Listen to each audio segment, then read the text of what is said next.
The orc who arrived at the station seemed mysterious, unpredictable, and completely wrong for that ranch. But she was the one who changed the cowboy's life forever. The whistle screamed across the plains of Ashridge, and Ryland Caldwell's heart screamed with it. He stood alone on the wooden platform, boots planted in dust, a small bouquet of wildflowers crushed gently in his rough hand. A man like him didn't carry flowers. He didn't know how to hold something so delicate without breaking it. But today was different. Today, after months of letters, he was finally getting a wife. Smoke curled along the tracks. The whole town of Ashridge seemed to hold its breath. Humans and orcs walked side by side here, a rare piece carved out of a harsher world. But everyone still turned to watch the train. New arrivals were an event. A new bride was a miracle. Ryland's grey eyes fixed on the horizon. He was 42 years old, tall, broad-shouldered, his face weathered from a lifetime under the sun. His dark hair was tied back in a low knot. His jaw shadowed with stubble. He never quite found time to shave. He'd built the Iron Ridge Ranch with his own 2 hands, board by board, fence by fence. He had cattle, land, water rights, and silence. So much silence. That silence was what brought him here. Months ago, he'd answered a mail-order bride advertisement out of desperation he wouldn't admit to anyone. The woman who wrote back called herself Evelyn Harper, a schoolteacher from Fairmont City. Her letters were plain and honest, full of small details, chalk dust, lesson plans, a longing for quiet country life. She never asked for money. She never exaggerated her beauty. She wrote like someone who simply wanted to belong somewhere steady. Ryland had read her letters by lamplight more times than he'd admit. He memorized her handwriting before he ever saw her face. He told himself this was enough, that careful, simple words were worth more than passion. He'd had passion once.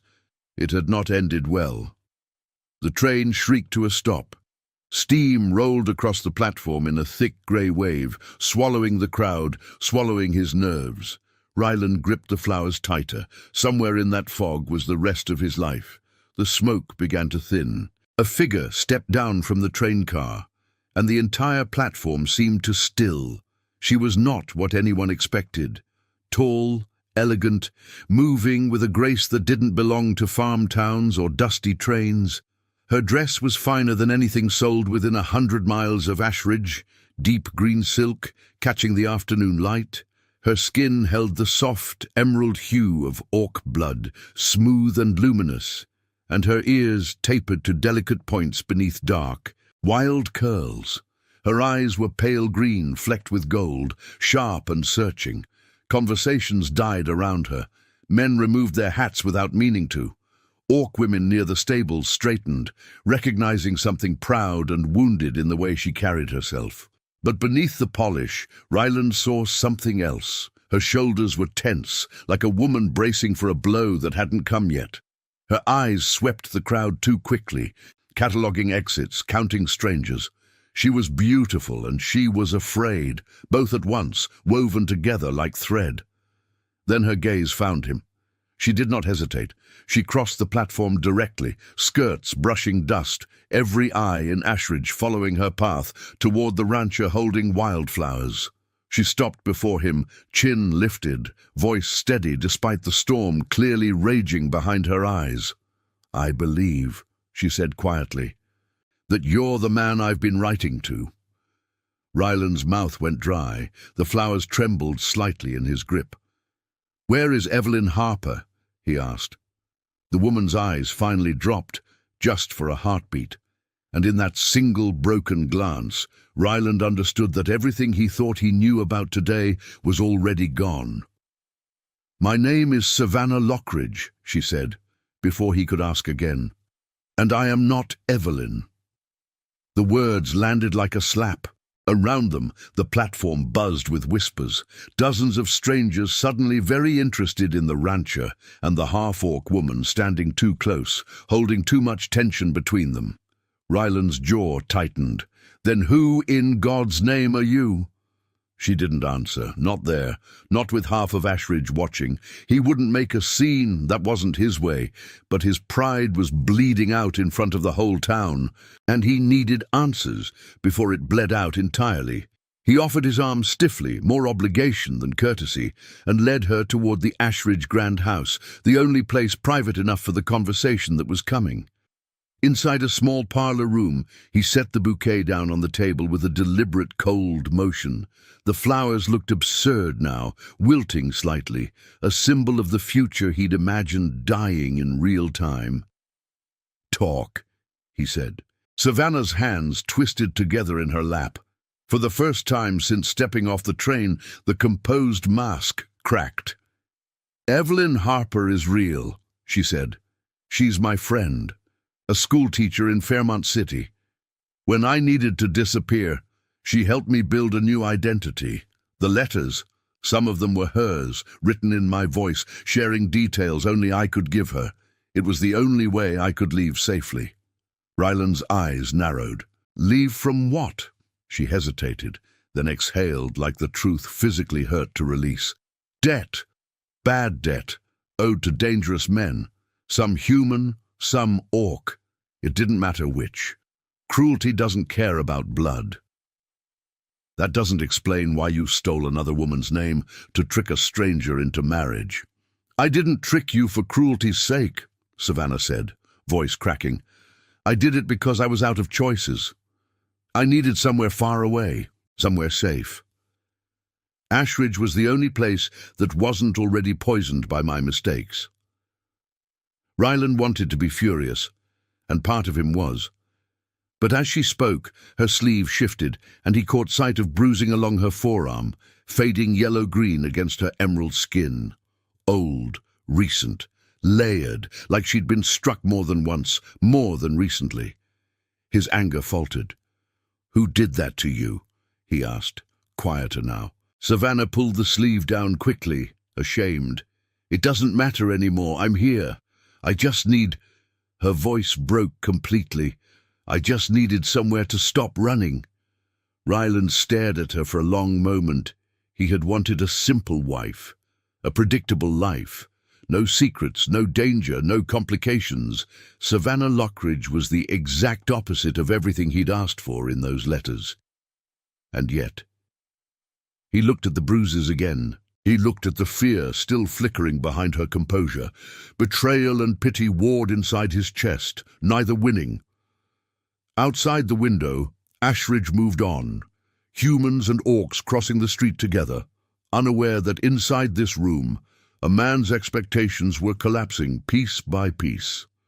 Finally, Ryland stood. "I'll pay for a week's room here, and I'll leave you enough to get by." Savannah blinked, surprised. "Why?" "Because," he said, voice rough, "whatever you did, nobody deserves what's on your arm." He left without another word, telling himself the matter was finished. It wasn't. The ranch felt wrong that night.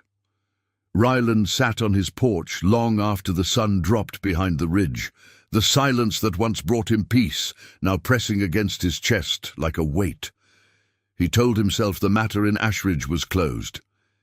He'd done his duty, paid what was owed, and walked away clean. But he kept seeing her eyes, the fear in them, the bruises she tried to hide.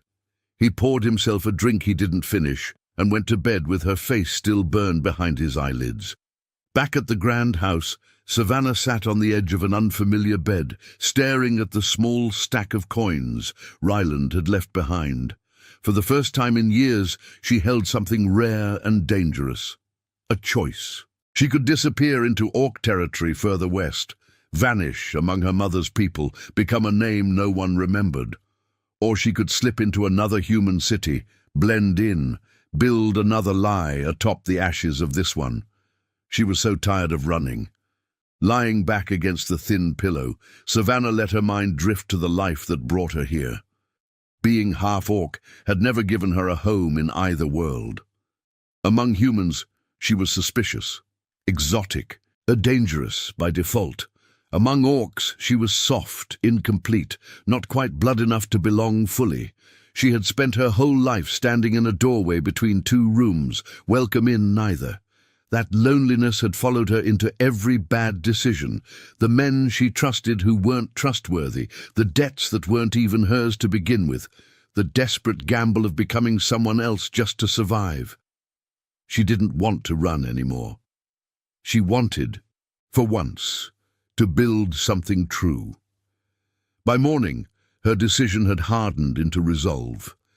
Savannah dressed in the simplest clothing she owned and walked into the heart of Ashridge, past the saloon, past the general store, until she reached the small white chapel near the edge of town. Its doors were open. Hymns from a morning service drifted faintly through the air, warm and unfamiliar. Inside, she found a woman arranging hymnals along a wooden pew, Margaret Blackstone, the pastor's wife.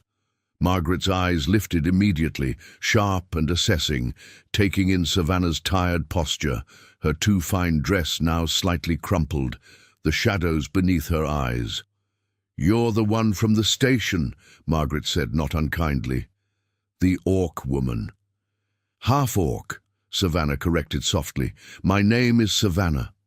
Margaret studied her a long moment. The kind of look that seemed to weigh a person's soul rather than their appearance.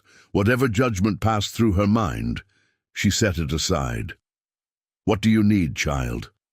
Savannah's hands trembled slightly at her sides. "Work. Any honest work. I don't care what it is. I just need a chance to start over, truly start over this time." Margaret didn't answer right away. She studied Savannah's face. The desperation barely held beneath composed features, and something in her own expression softened. "Sit," Margaret said finally. "Tell me about yourself. All of it. The truth, this time." For the first time since stepping off that train, Savannah felt something close to hope. Margaret listened without interrupting. She heard about the debts, the dangerous men, the desperate plan with Evelyn, the wedding that fell apart on a dusty platform. She heard about a childhood split between two worlds, never fully welcomed by either.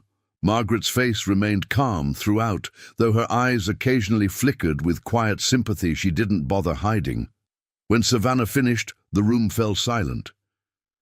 "You lied to a good man," Margaret finally said. "That's no small thing in Ashridge." "I know," Savannah whispered. "I'm not asking for forgiveness from him. Just a chance to be useful somewhere." Margaret tilted her head, studying her differently now. "Can you read?" "Yes, and write. I was educated, properly, by my father, before everything fell apart." That answer changed something in Margaret's expression. She leaned forward. "Ashridge's little schoolhouse is short-handed. We've got human children and orc children learning together, which is more than most towns manage. But the teacher we have can barely keep up. If you can read and write and you're willing to work hard—" "I am," Savannah said quickly. "I swear it." Margaret studied her another long moment before nodding slowly. "Then come tomorrow morning. We'll see what you're made of." Savannah accepted before doubt could change her mind. The next morning arrived too fast. She stood outside the small schoolhouse, her stomach twisted into knots, watching children, human and orc alike, filter in through the door, eyeing her with open curiosity and unmasked suspicion. Whispers followed her into the room. "Half orc. From the train. The fake bride." She ignored them, lifting her chin the way she always had, and stepped inside anyway. The first day tested every fiber of her composure. She wasn't trained for teaching. Not really. But she understood patience, and she understood the ache of feeling unseen. She used stories to teach reading, simple games to teach numbers, gentle correction instead of harsh punishment. Slowly, reluctantly, small faces began to soften toward her. It wasn't easy. Her hands, unused to chalk dust and constant standing, ached by midday. Her fine dress, the last remnant of her old life, grew stained and wrinkled beyond repair. She stumbled over lesson plans, mispronounced local terms, and twice nearly lost control of a room full of restless children. By the time the final child left for home, Savannah sank into a wooden chair, utterly exhausted, every muscle protesting. But beneath the exhaustion sat something unfamiliar and warm: pride. For the first time in longer than she could remember, she had done something real. Not a performance, not a lie, just honest, difficult work, completed because she refused to quit. She looked around the empty schoolroom, chalk-dusted floor, crooked rows of desks, sunlight slanting through dirty windows, and felt for one fragile moment that she might actually belong somewhere. Tomorrow would bring new challenges, new doubts, new whispers from a town still deciding whether to trust her.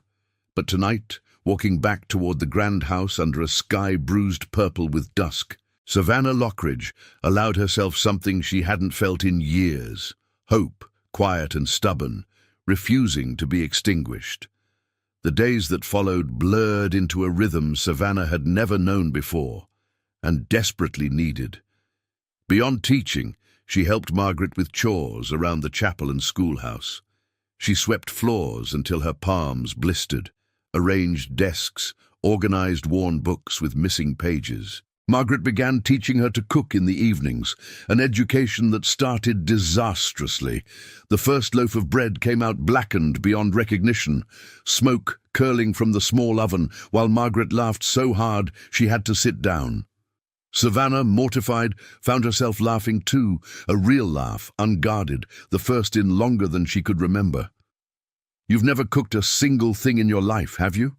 Margaret asked, wiping her eyes. "Never needed to," Savannah admitted.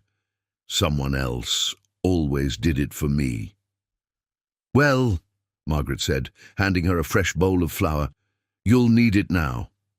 Savannah's pride took daily bruises, small failures piling atop each other, simple tasks she'd never bothered learning, suddenly essential to her survival. But each mistake taught her something. Each failure made the next attempt slightly less foreign. Slowly, the town noticed. Some still eyed her with suspicion, the half-orc stranger who arrived under false pretenses. But others began nodding politely when she passed, acknowledging the woman teaching their children, sweeping their schoolhouse floors, burning bread beside the pastor's wife. One afternoon the shift became undeniable. Two human boys cornered a small orc child near the schoolyard fence, mocking his tusks, his green skin, calling him names meant to wound. Savannah crossed the yard before she'd consciously decided to move, voice sharp and immediate. "Enough," she said, stepping between them. "In my classroom you'll learn this now. Humans and orcs are treated equally, or you won't be welcome here at all." The boys froze, startled by her fury. The small orc child looked up at her, eyes wide with quiet gratitude. Word of the incident spread through Ashridge faster than any sermon. Some parents grumbled, most, surprisingly, approved. Ryland heard the story secondhand, from a ranch hand gossiping near the feed store. He said nothing in response, though something tightened uncomfortably in his chest. Later that same week, riding through town on an errand, he saw children, both human and orc, running towards Savannah with open delight, calling her name, vying for her attention. He didn't stop, he didn't speak to her, but the image stayed with him longer than he wanted to admit. Weeks passed. Savannah's life in Ashridge gained weight, gained roots. The schoolhouse became familiar. Margaret became something like family. Even the suspicious glances softened into nods, then small smiles. For the first time since stepping off that train, Savannah began to feel something dangerously close to belonging. She still thought of Ryland sometimes, his grey eyes, his cold anger in that parlour room, the flowers he'd set down like an accusation. She told herself it didn't matter. He'd made his decision and she'd accepted hers. But late at night, alone with her thoughts, she wondered if a man like that could ever look at her without seeing the lie she'd told him first. She didn't have an answer. Not yet. The storm rolled in fast, the kind that swallowed the sky whole. Dark clouds gathered over the high plains territory by mid-afternoon, turning daylight to dusk within the hour. Wind howled across the open fields, rattling shutters and spooking livestock throughout Ashridge. Then came the news that stopped every heart in town. 3 children were missing. 2 human. 1 young orc boy, last seen playing near the creek before the storm broke. Panic swept through the streets as families gathered, voices raised in fear, search parties forming with desperate urgency. Savannah heard the news at the schoolhouse and didn't hesitate. She knew those children, had taught them just days before, watched them laugh together despite their differences. She grabbed her coat and ran toward the gathering riders without a second thought. Ryland was already among them, saddled and grim-faced, when he saw her approaching through the rain. "This is too dangerous," he said immediately, voice sharp with worry he didn't bother disguising. "Stay here." "No." Savannah's eyes met his, unwavering. "I won't abandon them." He wanted to argue. Instead, seeing the fierce determination carved into her face, he simply nodded and helped her onto a horse. They rode together into the storm. The search stretched for brutal hours. Rain lashed sideways, wind tore at coats and hats, visibility shrinking to mere feet in every direction. Riders called out names that vanished into the howling wind. Cold seeped into bones. Hope thinned with every passing minute.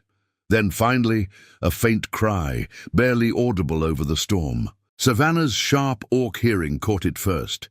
She spurred her horse toward an old, half-collapsed root cellar hidden among rocky outcroppings, Ryland following close behind. Inside, huddled together in the dark, shivering and terrified, were the 3 missing children. Savannah climbed down without hesitation, crouching low to reach them. The young orc boy was inconsolable, sobbing uncontrollably, shaking from cold and fear. She wrapped her arms around him immediately, voice soft and steady, despite the chaos outside. "You're safe now," she whispered. "I promise. You're safe." Her calm spread through the small space like warmth through frozen limbs. One by one, the children settled, clinging to her, trusting her completely. Ryland watched from the cellar entrance, rain streaming down his face, something shifting permanently inside his chest. The woman before him, covered in mud, soaked through, fiercely protecting frightened children, bore no resemblance to the desperate imposter he'd judged so harshly on that station platform. This was someone entirely different, someone braver, stronger, truer than he'd ever allowed himself to consider. They guided the children back through the storm, Savannah holding the orc boy securely against her, murmuring reassurances the entire ride home. When they finally reached Ashridge, relief exploded through the town. Parents wept, embracing their rescued children. Cheers rose above the dying storm. Ryland dismounted slowly, watching Savannah hand the orc boy gently to his waiting mother, watching the gratitude shining in every face around her. For the first time, he didn't see a liar standing in the rain. He saw a hero, and he didn't know what to do with that realization. News of the rescue spread through Ashridge like wildfire, warming the town despite the storm's lingering chill. Savannah's name, once whispered with suspicion, now carried something closer to reverence.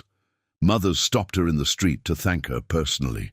Children waved eagerly whenever she passed the schoolhouse fence. Even those who doubted her loudest now nodded respectfully, acknowledging the courage they'd witnessed firsthand. Weeks passed in steady, quiet rhythm.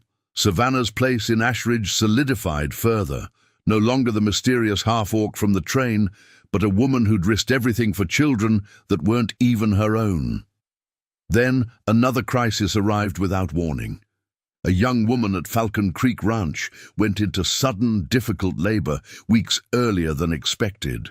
The local healer was nowhere to be found, called away to another emergency on the far side of the territory. Panic spread quickly through the household as contractions intensified and complications became apparent. Someone remembered Savannah's education. basic medical training from her years studying alongside her human father, knowledge she rarely mentioned but never forgot. A rider arrived at the schoolhouse breathless, begging for her help. Fear gripped Savannah instantly. She had assisted with medical texts, theory, observation, never an actual birth, certainly never one this complicated. But 2 lives hung in the balance, and hesitation wasn't an option she could afford. She rode to Falcon Creek Ranch immediately, heart pounding harder with every mile. The scene inside was chaos, the mother crying out in pain, the family frantic with helplessness, blood and sweat staining the sheets beneath her. An elderly human healer, finally located, arrived moments after Savannah, exhausted but capable, guiding her through each terrifying step. "Steady hands," the old healer instructed, voice calm despite the urgency. "Listen to her breathing. Watch for the signs I showed you." Savannah obeyed every instruction precisely, her own fear buried beneath fierce concentration. Minutes stretched into agonizing eternity. The mother's cries intensified. The family's prayers grew louder, and Savannah's hands remained steady despite the trembling fear hidden beneath her composed exterior. Then, finally, a cry.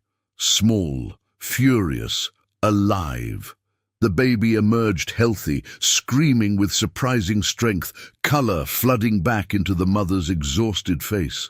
Relief crashed through the room like a physical wave. The father wept openly, gathering his wife and newborn child into a desperate, grateful embrace. Savannah stepped back, hands shaking now that the crisis had passed, tears finally breaking free down her cheeks. She had helped save 2 lives with skills she barely trusted herself to use. The elderly healer placed a weathered hand on her shoulder. "You did well, child. Better than well." Outside, news of the safe birth spread through Falcon Creek and back into Ashridge within hours, carried by grateful neighbors eager to share the miracle. By nightfall, no one in town questioned Savannah Lockridge's character any longer. She had proven herself twice over, first through courage in the storm, now through compassion in crisis. And somewhere across town, Ryland Caldwell heard every detail of what she'd done, each story chipping further away at the man he used to be before she arrived. Ryland couldn't stop thinking about her. Every story reaching him through gossip and grateful neighbors painted a portrait entirely different from the woman he'd judged that first day. The imposter from the train station had become something else entirely in his mind. Someone fierce, selfless, and quietly extraordinary. He told himself repeatedly that it didn't matter. She'd lied to him. Whatever good she'd done since didn't erase that betrayal. But the excuse grew thinner with each passing day. Finally, unable to ignore the pull any longer, Ryland rode into Ashridge and walked toward the small schoolhouse. He found Savannah alone after the children had gone home, sweeping chalk dust across worn wooden floorboards, sunlight slanting gold through dusty windows. She froze when she saw him, broom still in hand. For a long moment, neither spoke. The silence between them felt heavy, charged with everything left unsaid since that day in the parlor room. Ryland finally broke it. "I heard what you did," he said quietly. "The storm, the children, the birth at Falcon Creek." Savannah's grip tightened on the broom handle. "I only did what needed doing." "That's not nothing," Ryland said. "I judged you the moment you stepped off that train. I decided who you were before I ever gave you a chance to show me otherwise." Savannah's eyes lifted to meet his, surprised by the rawness in his voice. "You had every right to be angry." "Those men," Ryland said carefully, "the ones who hurt you, are you still in danger?" Savannah shook her head, something easing in her shoulders. "No word has reached me in months. Whatever trail I left behind, it went cold somewhere between here and Fairmont City. For the first time, I think I'm truly safe." Something loosened in Ryland's chest, a worry he hadn't realized he'd been carrying. "Maybe," Ryland said, "but I was wrong about who you turned out to be. You're stronger than I imagined. Braver, too." It was the first genuine compliment he'd ever given her, and the sincerity behind it caught her completely off guard. "I'm still learning," she said softly, humility replacing her usual guarded composure. "Every day I make mistakes. I burn bread. I trip over simple chores I should already know. I'm not as strong as everyone seems to believe." "Maybe that's exactly what makes you strong," Ryland said. "You keep trying anyway." Something shifted between them in that quiet schoolroom, a fragile, tentative understanding neither had expected to find. "I'm learning too," Ryland admitted, the words clearly difficult for a man unused to vulnerability. "I thought I needed someone simple, predictable, no surprises, no complications.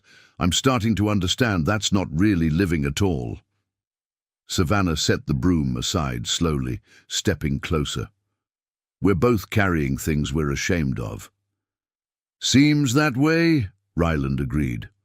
For the first time since the station, conversation flowed easily between them. Hesitant at first, then increasingly natural. They spoke about small things: the children at school, the upcoming harvest, the unpredictable weather. Neither mentioned the lie or the betrayal again. Both understood, without saying so, that something new was beginning to grow in the space where mistrust had lived. When Ryland finally left the schoolhouse that evening, he found himself smiling slightly under the darkening sky, an unfamiliar sensation he hadn't experienced in longer than he cared to admit. Savannah watched him ride away, her heart unexpectedly lighter than it had been in years. Neither spoke of the future, but both silently wondered what it might hold for them now. That Sunday, Ryland Caldwell walked into church for the first time in years. Heads turned as he settled into a pew near the back, his presence as unexpected as it was deliberate. Savannah, seated near Margaret, caught his eye briefly across the room, surprise softening into something warmer. After the service, they found themselves outside together, beneath a sky scrubbed clean by recent rain. They talked easily now, walking slowly along the dusty street, the comfortable silence between sentences no longer strained. "I expected someone ready-made for my life," Ryland admitted, voice low. "Someone without complications. I understand now that people don't arrive finished. We grow into who we're meant to become. Together sometimes." Savannah nodded, her gaze steady. "I lied because I was desperate and afraid. But I learned something here in Ashridge. The truth is worth more than any safety built on deception." In the days that followed, Ryland began inviting her to walk the grounds of Iron Ridge Ranch, showing her the stables, the fence lines he'd built himself, the quiet hills stretching toward the horizon. He shared parts of himself he'd kept buried for years, old griefs, old hopes, the loneliness that had shaped him long before she arrived. These walks became frequent, woven naturally into both their lives. Laughter grew easier between them. Silence grew comfortable rather than strained. Slowly, carefully, Savannah let down the last guarded walls she'd carried since childhood. Winter arrived hard and unforgiving, testing them both. Savannah learned the brutal rhythms of ranch life beside Ryland, mending fences in freezing wind, tending livestock through brutal storms, working until exhaustion blurred the edges of every day. Through hardship, trust deepened between them, forged the way only shared struggle can forge it. By the time spring finally returned, softening the frozen ground and coaxing wildflowers back across the plains, Ryland had made his decision. He found her outside the church on a clear Sunday morning, the whole town gathered nearby. Wildflowers, fresh and unwilted this time, rested in his steady hand. "Savannah Lockridge," he said, voice carrying clearly across the quiet crowd. "I once waited at that station for someone simple, someone without complications. Instead, I found someone real, someone who showed me what true courage looks like, and what genuine love can become when it's built on honesty instead of pretense." He knelt, offering the flowers along with his open heart. "Will you marry me? Not as a stranger from a letter, but as the woman I've come to know and love." Tears filled Savannah's eyes, spilling freely down emerald cheeks as she nodded, unable to speak through overwhelming emotion. "Yes," she finally whispered. "Yes, 1,000 times yes." Their wedding took place weeks later beneath an open sky, surrounded by wildflowers blooming across the High Plains territory. Humans and orcs gathered together, celebrating a union built from broken beginnings and patient healing. As the sun set golden behind Ashridge, Ryland held Savannah close, finally understanding that the home he'd always wanted hadn't been waiting at a train station. It had been waiting for both of them to become who they were always meant to be. Did you enjoy the story? Subscribe to the channel to watch more stories like this one. Leave a like, it helps the channel a lot. And drop a comment down below. I always read them and use your feedback to make our content better. Thanks so much. Orcbound Legacy.